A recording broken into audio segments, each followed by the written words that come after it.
안녕하세요. 북사랑 카페 크리스티나입니다. 오늘 여러분들께 소개해드릴 책은요, 미국을 만든 50개 주 이야기입니다. 제가 유튜브를 시작한 지 얼마 안 돼 세계사 최대한 쉽게 설명해드립니다라는 책을 통해 미국 편을 다룬 적이 있었는데요. 미국을 만든 50개 주 이야기는요, 대항해 시대의 신대륙 발견에서부터 아메리카에 정착한 이야기, 그 중에서도 미국의 50개 각 주의 이름에서 온 유래이며 각 주마다 지닌 독특한 역사적 배경을 간결하면서도 요점을 중심으로 잘 설명해주고 있어서요. 전체적으로 미국을 파악하기에 아주 유익한 책이라고 여겨집니다. 특별히 제가 살고 있는 미국 땅에 대해서 그동안 정확하게 모르고 있었던 부분에 대해 알려주는 책이라서 참 반가웠는데요. 이 책을 쓰신 김동섭 작가님의 책을 제가 먼저 번에는 영국에 영어는 없었다를 통해 소개해드렸고요. 이번에 이렇게 두 번째로 여러분들께 소개해드리게 되었는데요. 자, 그럼 지금부터 미국을 만든 50개 주 이야기를 시작해보도록 하죠.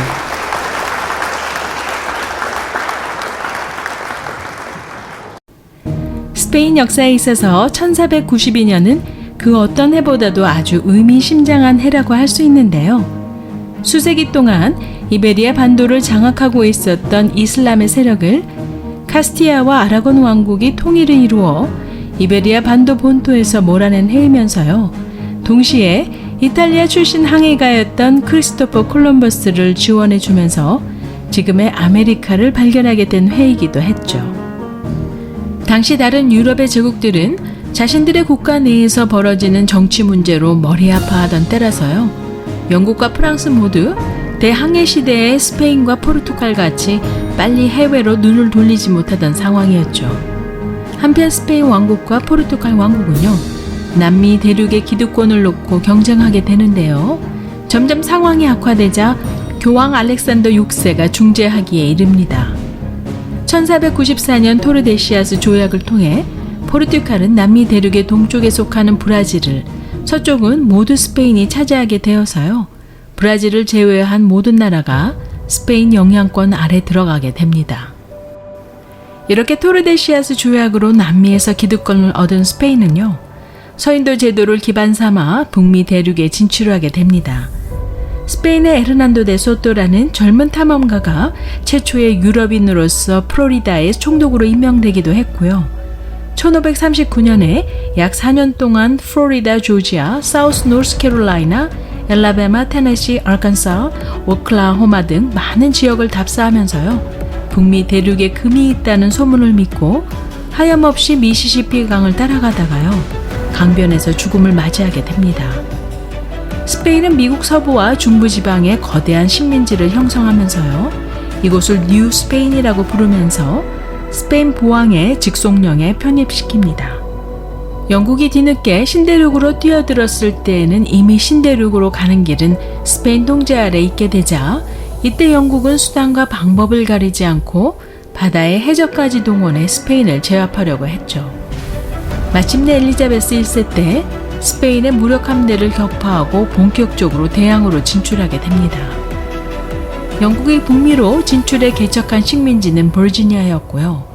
버지니아에 상륙한 영국 이주자들은 영국의 국왕이었던 제임스 1세의 이름을 딴 제임스 타운을 안정된 식민지로 만들었지만요.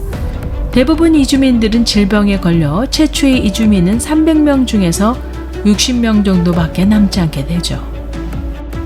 경제 목적으로 세워진 버지니아 식민지와는 다르게 영국 국교회로부터 박해를 받던 청교도파의 한 분파인 분리파가요. 1620년 8월 102명의 청교도인들이 신앙의 자유를 따라 영국 프리머스 항을 떠나 현재 매사추세츠 연안에 상륙하게 됩니다. 그리고 자신이 떠나온 영국의 프리머스 항의 이름을 따라 프리머스라고 명명했죠. 하지만 초기 청교도 이민자들의 삶도 역시 혹독한 추위와 굶주림으로 대부분 목숨을 잃게 되고요. 친절한 인디안의 도움으로 옥수수 농사와 고기잡이를 배워 죽을 고비를 넘기기도 했습니다. 인디안의 도움으로 살아남은 백인들은 그해 10월 첫 번째 추수를 마친 후 인디안을 초청해 파티를 열었는데요. 이것이 미국의 추수 감사절의 기원이라고 하죠. 유럽 대륙에서 영국과 프랑스는 100년 전쟁으로 서로 대립하며 기나긴 싸움을 했었는데요. 이번에는 신대륙에서도 북미 대륙의 영토 확장을 놓고 끊임없이 충돌하게 됩니다. 영국에서 온 이주민들이 정착한 후 100년이 지나자 영국령 식민지의 인구가 급증하게 되는데요. 캐나다에 정착한 프랑스인들은 불과 8만 명이 됐던 반면에 미국 동부 지역에 정착한 영국인들의 인구는 100만 명에 달하게 되죠. 영국인들은 늘어난 인구가 살 수 있는 새로운 땅이 필요한 상황이었는데요. 서쪽으로 뉴프랑스에 막혀 진출이 어려워지자 결국 영국과 프랑스는 프렌치 인디안 전쟁을 벌이게 됩니다. 사실상 프렌치 인디안 전쟁은 영국과 프랑스가 인디안들을 자기 편으로 끌어들여 북미 대륙의 패권을 벌인 전쟁이었죠. 이 전쟁에서 프랑스는 영국에게 패배하게 되면서요. 북아메리카에 먼저 진출한 스페인과 프랑스는요. 전략적 요충지 모두를 영국에게 넘기고 맙니다. 이렇게 하여 북아메리카의 패권은 영국에게 돌아가게 되죠. 미국 동북부에 위치한 뉴욕주는 세계 최대의 도시 중 하나로 알려져 있는데요. 그런데 놀랍게도 이곳은 본래 인디안 중에서도 델라웨어족, 모히칸족, 이로코이족과 같은 가장 강력한 부족들이 모여 살았던 곳이라고 하네요. 제일 먼저 뉴욕주에 정착한 나라는 네덜란드였고요.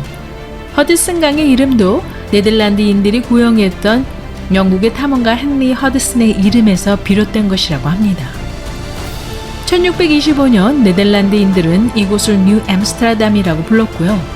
하지만 시간이 흐르면서 주변에 정착하던 영국인들이 뉴 엠스트라담에 들어오면서 두 나라가 충돌을 빚게 되었고요. 결국 영국인들이 네덜란드인들을 몰아내고 맨하탄을 차지하게 됩니다. 그리고는 영국의 국왕 찰스 2세가 자신의 동생인 요크공의 이름을 따서 뉴욕이라고 부르게 되죠. 펜실베니아 주에 처음으로 정착한 사람들은 스웨덴 사람들이었다고 하고요.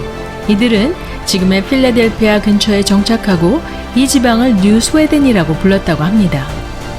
이후에 이 지방은 네덜란드로 넘어갔다가 다시 영국의 식민지가 되었다고 하죠. 펜실베니아는 식민지를 개척한 영국의 윌리엄 펜의 이름에 숲이라는 라틴어 실바 그리고 땅을 의미하는 이하가 붙어 펜의 숲이 있는 땅이라는 뜻이 있다고 합니다. 펜실베니아에는 영국 외에도 독일인들도 많이 이주해서 살았다고 하고요. 그들은 종교개혁을 주장한 초기 프로테스탄트들이었다고 합니다. 펜실베니아에서 가장 큰 도시는 필라델피아인데요. 필라델피아라는 말은 그리스어의 사랑과 형제가 합쳐진 것으로 우애를 의미한다고 하죠. 이곳은 미국이 독립한 뒤에 한동안 미 합중국의 수도였다고 하고요. 한때는 보스턴, 뉴욕과 함께 미국의 핵심 도시로 여겨지기도 했습니다. 그리고 필라델피아는 다른 도시보다도 유대인과 흑인을 미국 시민으로 빠르게 받아들였다고 하죠.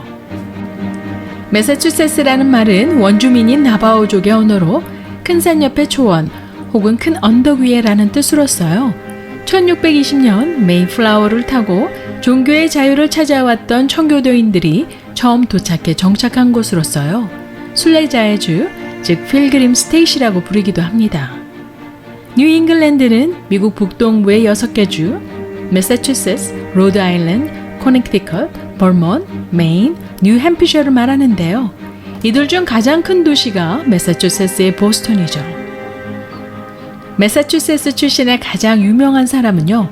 미국 건국의 아버지인 벤자민 프랭클린이고요. 보스턴 출신의 프랭클린은 미국 독립에 큰 역할을 했고요. 많은 미국인들에게 존경받는 위인으로 남아있습니다.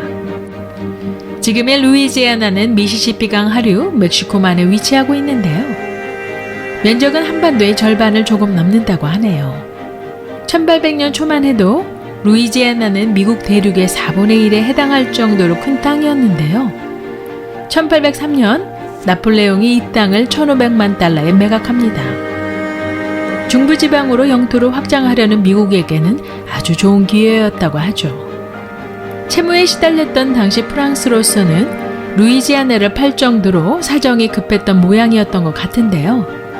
이로써 프랑스는 루이지아나를 넘기고 북미 대륙에서 자취를 감추게 됩니다. 1680년 멕시코만에서 미시시피 강을 따라 탐험했던 프랑스인들이 프랑스 국왕 루이 14세에게 이 땅을 식민지로 바치고 루이지애나라는 이름을 붙였다고 하죠. 루이지애나 주에서 영어 사용자가 91%이고요. 프랑스어 사용자가 3.5%로 다른 주에 비해 프랑스어 사용자가 많은 편이라고 합니다. 캘리포니아는 원래 뉴 스페인이라고 불렸다고 하고요. 캘리포니아는 스페인의 한 소설에 등장하는 섬의 이름이라고 하죠.